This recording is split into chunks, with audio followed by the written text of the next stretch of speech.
Now, we've done a number of episodes where we talked about the post-COVID challenges for incoming college students. They missed a lot. So many defining moments they didn't have. They didn't have the prom or graduation or dances or parties and etc. But what we don't hear a lot about is what was the impact on elementary school, particularly early elementary school students and teachers. What challenges did they face? And more importantly, what are they still facing? Today, we're going to find out why teachers are heroes. Let's check this out. My guest today is Carrie Brennan. Carrie is a second grade teacher in Southern California. Now, she's lived through the whole thing. You're in school one day and then everybody's gone. We had to do shelter in place. We had to learn Zoom, which I didn't know before the pandemic. We have to now try to teach 7 and 8-year-olds remotely. And then we have to enforce safety and security and distancing and quarantine. And once things happen, when students get back, it had to be a nightmare. So Carrie, welcome to Life Altering Events. Thank you. It's nice to be here. Walk us through the first couple of days when, all right, you're in class, you're doing your thing, and then everybody's got to go home. What happened? Yeah, so I wish we would have found out when we were still in class at school, but we didn't. There was some talk amongst the teachers about what LA was doing, but I didn't really think much about it. In fact, I actually stayed late that night and got everything prepped for the next day. And I was driving home, went to pick up my own kids from their school.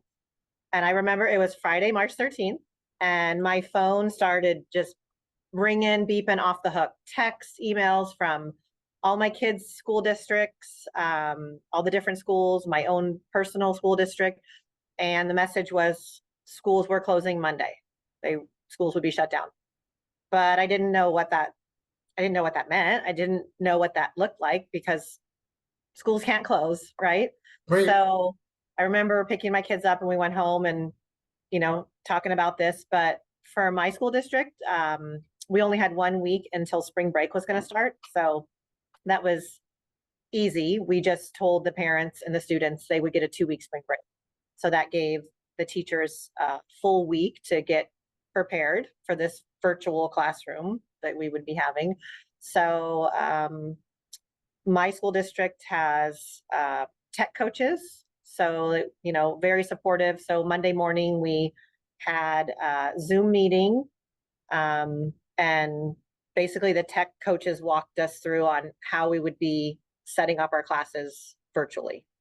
And it was so difficult. I remember it was so difficult because I'm not very tech savvy, and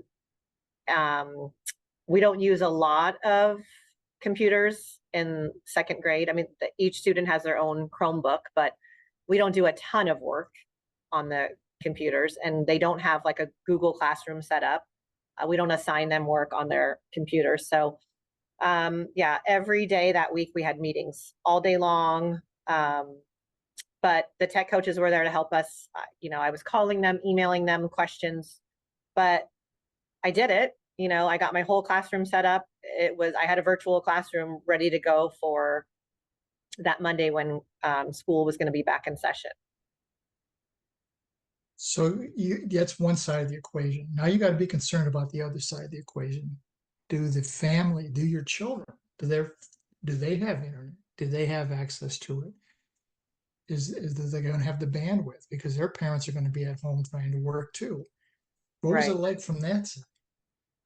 So our school district was the ones that, took care of all that. But yes, so they notified the parents. Every single parent had to go to the district, and every child got their own Chromebook to take home. They were assigned a Chromebook, and they had some, like most of the school districts had some internet.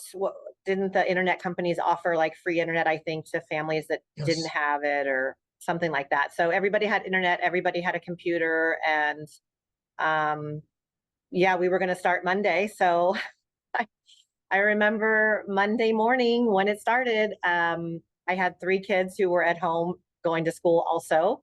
And, we all had to go into separate rooms and my husband got to go to work, so thank goodness there was one less person there. But I set up at my kitchen table, and I remember I hadn't done Zoom yet either. I wasn't doing Zoom before this. So when the Monday morning, everyone's, 24 little squares pop up and there's everybody's faces. And it was wonderful. Like, they were so excited and so happy to see each other. It had been 2 weeks, but it felt like a long time. And so everybody was really happy and waving and talking. And so that was really exciting. And I had these games we could play on Zoom, stand up, sit down, like all of these little movement things. And my internet went out. So Of course. yeah, so the kids I'm talking, and all of a sudden, Mrs. Brennan, Mrs. Brennan, and I can see them and I can hear them perfectly, but they're, everyone's talking and we can't see you, we can't hear you. And so I'm grabbing my computer and I'm walking over to my kitchen, and we still can't see you. And I'm walking around the house. It was an absolute nightmare. Then all of a sudden my screen went black. So I quickly logged back on, and then there they are. And, everyone was, what happened? Where did you go? So I had to have this conversation with them.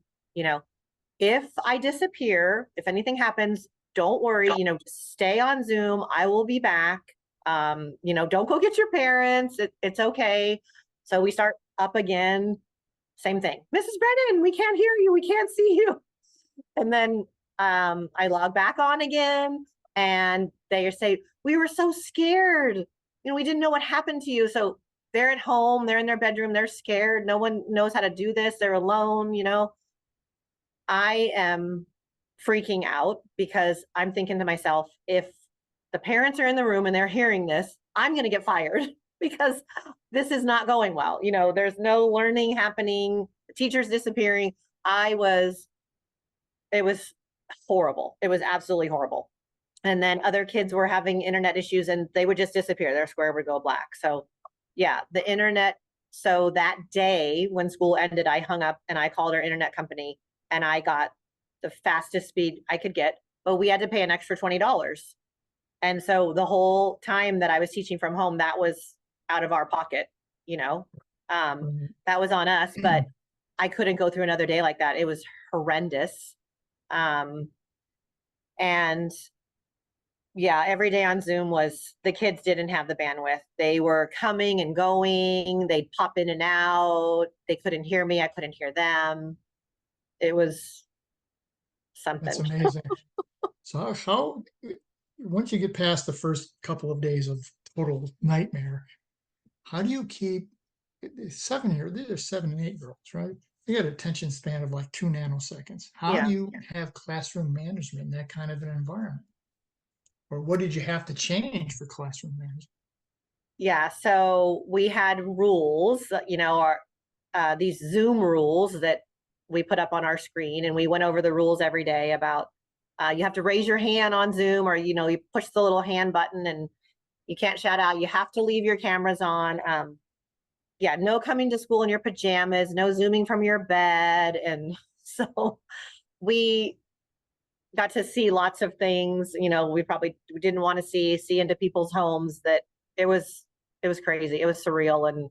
But I tried to keep it, light, and I was really worried about their emotional health. So that was one thing. Every single day when they came on, we talked to one another, and, who has something to share, who has something they want to tell us about their family, about, so they shared things, some good, some bad. I mean, some of them had sick relatives, some of them were really scared. But we tried to talk about everything, good and bad.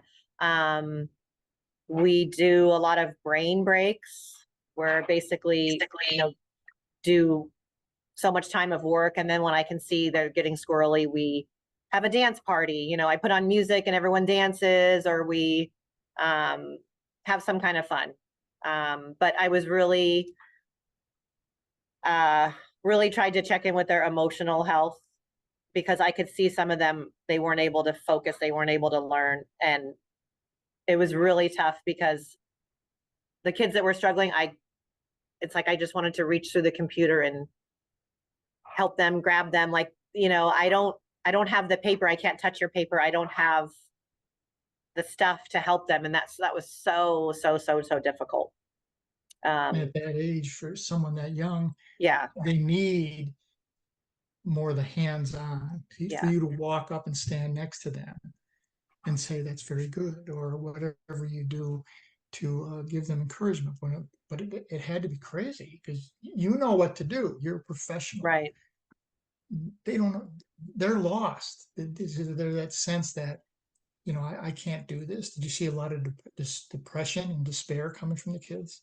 Oh yeah. Some of them, yeah. Some of them didn't like being on the camera. So I had to talk to them about that, and they weren't responsive. And so some of them would shine the cameras up or down, and I could tell they were depressed. They didn't want to be in the camera. So I had to talk to their parents, and I was worried. And so I did pretty much every day I would do after school ended, I would have the kids come back. So I'd have to message their parents, please make sure after they eat lunch, they come back on Zoom with me. So I would do tutoring basically after school with these kids, because they just weren't getting it. They just weren't getting it. So we had, my document camera was at school. So at home, we watched a YouTube video, and teachers learned how to use their cell phone as a camera. So, you get your books and you make some hokey thing to stack up your books and shine your camera onto your desk, and then it shows onto your computer. So you can have little manipulatives for math and show the kids the coins or the counters or whatever you're doing, and help them with math. And so, I learned how to, like, you write on the screen, with a pencil. And so, but it was tough. But pretty much every day I would do after school tutoring, because those kids that didn't get it in the classroom, I had to bring them back for the one-on-one. So it was tough. Oops. I can imagine. I Yeah. can imagine. So this went on for about a year. Is that correct? They were out of school for a year. Yeah. Oh, wow. So now they're coming back. Let's look at that. What was it like when they finally came back? Because we still had all kinds of different restrictions. You can't Yeah. sit here. What did you have to do when they came back? So we didn't come back until April, I believe. And school gets out end of May. So it was a short time. I want to say 6 weeks. So I was excited. I was ready. I was hoping everybody would come back. But how many kids did I have? Maybe 8, I want to say, out of 24, something like that. A very small number came back. So they had the option to come back or stay virtual, which that was even harder. I mean, I really wanted to come back because I wanted to leave the house and be in person and see them. And I thought it would be better for everybody. But when we came back, that was even more difficult, because now we had our students in person, but then we had another screen and we had those kids at home. So we had an iPad that we had to use, and we stand it up on a tripod. So the kids at home could see me on the iPad wherever I walked around the classroom and hear me, but I could still walk around and help my students in person. But the classroom management, so you've got these 8 kids you're helping, and then you've got these 16 on the screen. Mrs. Brennan, what page are we on? Or Mrs. Brennan, how do you do this? So then I run back over to my screen and I talk to them and tell them what to do. And then you run back over to so that was a disaster. Okay. And we had they set us up with software, which was awesome, that you could see the kids' screens at home, what they were on. So I had kids shopping on Amazon during class. I had kids on YouTube during class. So I think I had 3 screens actually. One for the Zoom, one for the kids at home, and one that you could watch them on.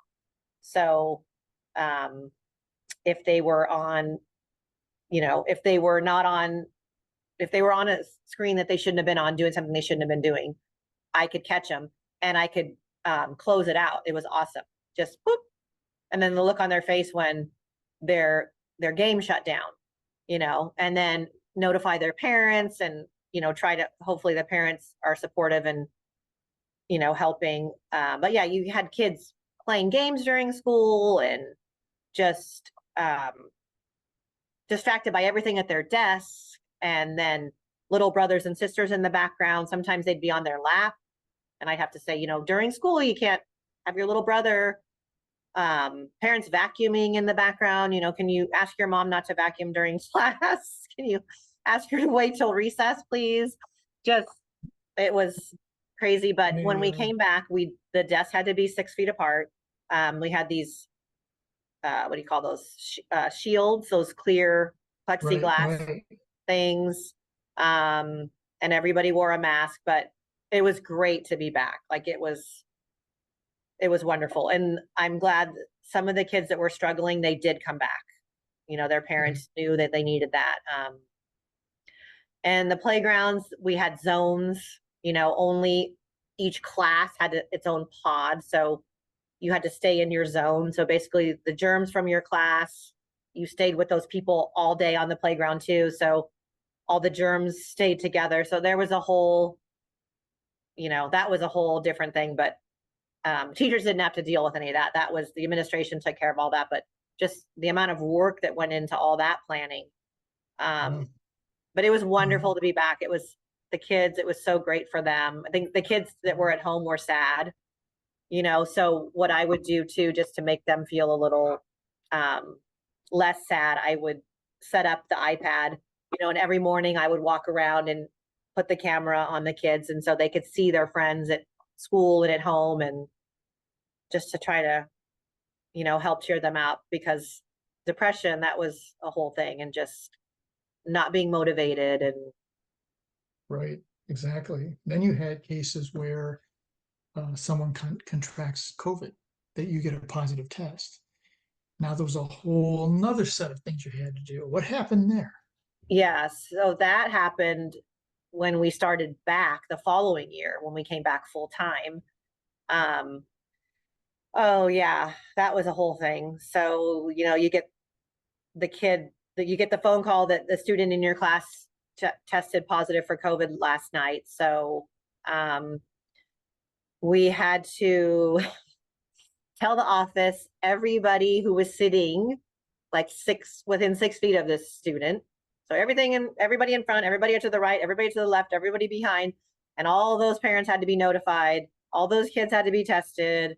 It was just, yeah. And then you had to ask the student who they sat with at lunch, because lunch was the big thing, because their masks were off and they were eating, right? So, oh, the child had to tell you everybody that they sat with that day at lunch, and everybody had to be notified. Everybody had to test. So we were sending tests home. The school got all these tests from the state, and, it was like we were constantly sending tests home to the families. And yeah, that was horrible. That, the teachers, we all hated wearing masks, and that was really tough. I'm still seeing the effects of that from the kids who had to go through kindergarten with their teacher wearing a mask, so they couldn't hear the sounds for phonics. They couldn't see their mouth for the phonics. So we're still seeing some of the effects of that. That was, yeah. And they're so young, and then when some of them went home, then you had to have a whole set of things you had to give them to go home with. Yes. So now you're back to the virtual parking. Yes. So that was a very stressful. Now you're bringing back memories. It's starting to. I'm trying to forget about this, but now it's. I know you're getting PTSD. It's coming back. Yes, that was very stressful, and we were saying, we shouldn't have come, because I want to say we came back. It must have been winter. I don't remember all this now, but if we didn't come back until winter, which was the worst time, because that's when people were sick anyways. You get sick. Yeah. And we were saying, now here we are. And every time we have a positive case, which we had a lot in the classrooms, we have to, remember all the kids where they sat. So basically we had to make a seating chart, and it was like, don't move their seats. Because if you move their seats, then you don't know who they were sitting with. So then, like you said, when they were sick, we were notified. Then I had to get work for this child for 10 days, because you have to stay out for 10 days back then. So, Monday, this kid's out. So get all this work together. Then Friday, I get a notification there's another kid with it. So I get all the work together. And it was so much for the parents, or for the teachers. And yeah. we have parent helpers normally, but none of the parents were allowed to come onto the campus. So we didn't have the parent help. We had to get all this work together. We were, we had to sanitize every day. We had personnel coming around, cleaning everything. It was a lot. It's a lot. And the big difference when talking to college, they, at least the students, can understand a little bit better, right? They got, okay, yeah, we got to do this, and it's just the way it is. We're talking about 7-year-olds, maybe 8-year-olds, and children pick up on stress, right? As a mom, a teacher, it even better. The Yeah. stress from home, stress at school. How much of what you're doing now is more emotional, mental health, as opposed to the teaching component, the education component? Yeah. So we're doing a lot of, it's called SEL, social emotional learning. And I think most districts do it. I even hear about it in junior high and high school, which that makes me really happy to hear that my son in high school is getting a little bit of SEL, but we started learning about this even before COVID. But basically it's about, if a student's social and emotional needs aren't being met, then they're not going to be able to learn. And that just makes so much sense, even before COVID, but especially after COVID. So, I'm really lucky. Our district is really big on SEL. My school is. And so they've sent us to a lot of trainings. We've gotten books. We have lots of tools to use in the classroom. We read books. We do so many activities, but it's awesome. This program, SEL, like, I am a firm believer in it. Everybody needs it. Adults need it. We're teaching these kids how to deal with their emotions, but especially after COVID, when they came back, what we're seeing so much of is behavior problems. And basically the kids are really struggling on how to manage their emotions. That's what they're struggling with. And we're trying to, well, of course, the first year they came back, we blamed it on COVID. They were a little bit behind in academics, but we can handle that because we're teachers, and that's what we do, is we teach. But the emotional stuff, we weren't prepared for. And, that's not what we're supposed to be doing. And you kind of have to, like, can you teach this? If you're a mom, a lot of people, they have the experience, right? If you're a parent, you have experience with it. We have SEL training, but it was like, we weren't prepared for this. And I can handle a student who needs academic help. We can get them up to grade level. That's what we do. But the emotional stuff that really took us back, because that's what we're realizing is, if they're not ready, if they're not emotionally ready to learn, if they have all this baggage, all this stuff going on, all these worries, all this stress, all these fears, they don't hear a word you're saying. And so we have to take care of that before we can teach. And it's still going on now. The first year we blamed it on COVID. The second year we blamed it on COVID. Now I'm like, I feel like it should be over.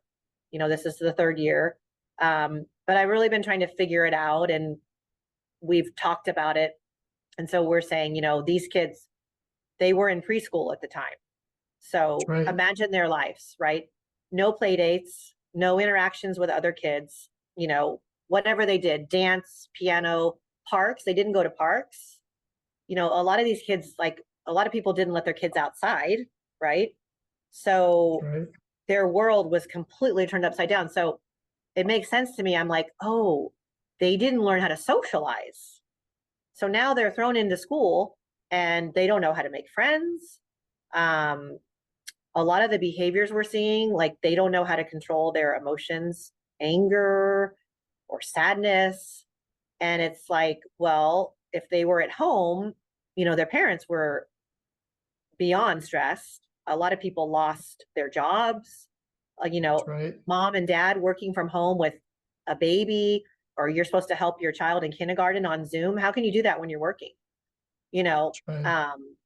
so financial issues. So the parents probably didn't have a lot of time to spend or to deal with these emotions. So I'm just thinking maybe some of the kids, you know, didn't learn how to, you know, when I get Right. upset, this is what I do. I lay on the floor and I scream and holler. Well, you don't do that when you're 7. But they Yeah. didn't get they didn't get that training, you know, because of what their parents were going through, because of what was happening in our world. And so it makes sense to me. So that's what we're teaching them. That's what this SEL thing is we teach them, you know, how are you feeling? I'm feeling angry. Okay, well, why are you feeling angry? So we're teaching them to identify their emotions, first of all, because you can't do anything about it until you identify it. And then let's figure out how we're going to, you know, what we're going to do about it. So we teach them coping strategies, calming strategies, how to talk to one another and work it out. I mean, to me, it's amazing. I love it. You know, we're teaching 7-year-olds empathy. You know, like I said, adults, a lot of adults can use this. And, Yeah, you know, exactly. what does kindness look like? Empathy and yeah, when you're angry, you know, it's not okay to yell at somebody. It's not okay to hit somebody. This is not what you do, but this is what you can do. And so, like I said, we have a lot of tools. There's money for this social emotional learning. We have amazing books. There's these children's authors write these amazing books on anxiety, but it's for elementary school kids. So they're learning what anxiety is, Right. you know, and I read a story about it and like the worries, they get the worries and the kids are like, oh, I felt like that. You know, oh, I have anxiety or, oh, I worry when I have a piano recital. And so they're identifying with all these emotions. And then these books talk about what you should do when you feel anxious or nervous or worried. And, you know, so they're learning these amazing things. So we're getting there. And I think this SEL is amazing. And it's hopefully going to, you know, our future will have hopefully really kind and wonderful people that know how to control their emotions. But to think that we're starting this in TK, we start with 4-year-olds and they're learning all of this kindergarten, first grade, second grade, third grade. So it's amazing. It's really strong. But yeah, I'm a firm believer in it and I do it every single day in my class. We start our morning. We have a morning meeting every day. And that's what we do. I check in with them. It's called a check-in. So basically when they're walking in the classroom, I'm looking at every single student in the eye and I say good morning, they say good morning, and I'm assessing them, you know, and some of them have been crying. Some of them have the biggest frown you've ever seen and they normally are smiling or whatever it is, you know, I can tell something's going on. So I'll take them aside and just say, hey, is everything okay? And then you hear the story, you know? So it's like, oh, Mhm. wow, you had this major stress issue in your house this morning on the way to school. You are not ready to come sit down and take out your writing, you know? So talk about it. I remind them of something they can do. And then, like I said, we have money that we've gotten these tools for social emotional learning. They have like those little squishy, those like stress balls, you know, they can Yeah, squeeze. yeah. There's all sorts of like calming things. So if they want to just go take a few minutes and go over there and just sit and use some of those tools to calm themselves, or sometimes they want to share it with the class, you know? But yeah, every day we do a morning meeting, and it's something to do with social emotional, like share this with a friend, you know, talk about a time when you did this, or, you know, go find a partner and you and your partner go talk about this. So our morning it's socializing, it's, you know, something funny, something serious. So we start off just like we collaborate, we get together, you know, everyone's talking, everyone's gets to move a little bit. So I like to do that, and not just, you know, go to your seat and take out your book. So Right, every Monday we exactly. 'Cause share about our weekend, you know, just stuff like there's that. a lot to be said for what you're doing, because as it was never taught, right? You were supposed to figure out how to handle your emotions as you grew up. And Right. I came from the corporate sector, and there's a whole bunch of people in the corporate sector who have no clue how to do any of this. And I think it's as bad as COVID is, and it was, and as terrible it was for the teachers. I think I see it as a nice evolutionary process where we're going to have people who are more aware and can identify triggers. I didn't know what a trigger was, if an emotional trigger. I was in the military. I was in a war zone. I talked, well, what's this emotional trigger? I don't know what the hell does that mean, right? But I think this is very important. And when you have a child, and you can do so much with it, because you're not a trained psychologist, and school counselors aren't trained to anything in depth. So if you have something a little bit more intense, what do you do then? Um, so I've had that situation with a student. So I reach out to the parents, and our school, you know, we have a lot of support here. We do have a school counselor, and we have a psychologist, and um, but if the student gets all of these services and it's still not working, we have like a team that meets, and we do, you know, interventions. So we have classroom interventions we do. Then we have extra like tier 2. So I'm tier 1 in the classroom. I have my own interventions I put into place. And then we have a meeting with this team, and we talk about next steps, like tier 2 interventions.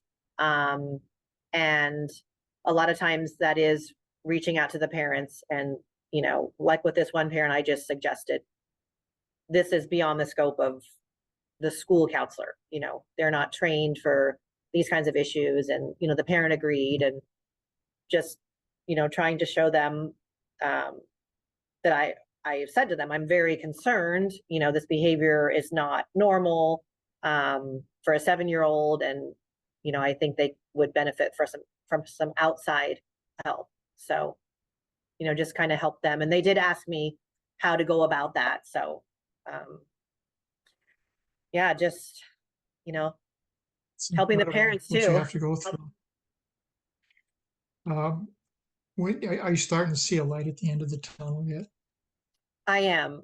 Like I said, I don't feel like the um, academic, you know, the academic problem is there anymore. You know, we can't blame that on COVID anymore. It's been years. But the behavior issues, you know, they're still here this year. They were here last year, the year before. You know, they're not getting any better. I don't see that at all. And other teachers that, you know, like I'm in second grade Facebook groups that they talk about it, and it's everywhere, all over the country. All the teachers are saying the same thing. You know, the behavior issues, I can't handle it. A lot of people are quitting. A lot of people are just, because that's, like I said, that's not what we It's, signed up to do per se. I mean, I don't like to use that word, but a lot of people feel that way. You know, I want to teach, and I'm having to be the psychologist and the psychiatrist and the, you know, you're just dealing with so many behavior issues that it's very hard to teach. But it's not like that in my classroom. I don't have it, you know, like that. It's not bad like that. I do SEL every day though, because I feel like it's very important. And like I said, I check in to make sure they're okay, because make sure they're ready to learn if they're not. We're not going to do that.